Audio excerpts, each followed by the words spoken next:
It's the 10th anniversary of the original Dead Souls miniseries, and to commemorate that, we're releasing an expanded, updated, revised, and redrawn edition of the original story. This new edition has interior art by Montgomery Borror of Cradle of Filth, The Curse of Venus Aversa, a cover by Nocturnals artist Dan Brereton, 240 pages, several new subplots, and a new introduction by Dani Filth himself. Dead Souls Resurrection takes the original premise but recasts it in the pre-9/11 world of competing law enforcement agencies and shadowy security contractors. The historical Dracula, Vlad the Impaler, and the Hungarian blood countess, Erzsébet Báthory, are both alive, immortal, and in New Orleans. They decide to go on a short and ill-fated vigilante killing spree. In the process, they're trying to break up a human trafficking ring that's operating out of the New Orleans Police Department with the assistance of the Russian mafia.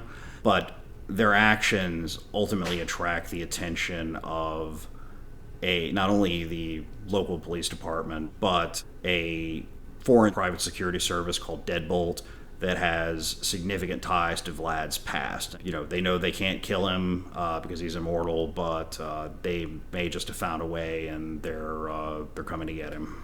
And we find out as the book goes on that not only is it Deadbolt and the police looking for them, but there's another immortal character in the form of the Count of Saint Germain who's also tracking them. So essentially they're new, updated, and much more modern adventure on the streets of New Orleans, and I hope you'll check it out.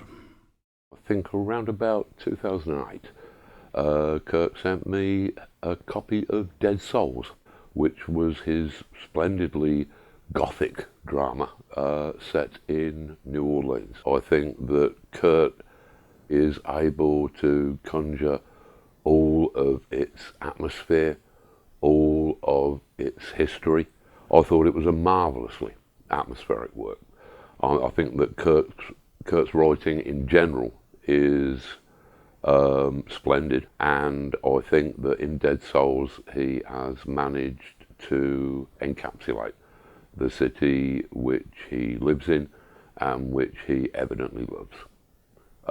It's a work that you should all check out.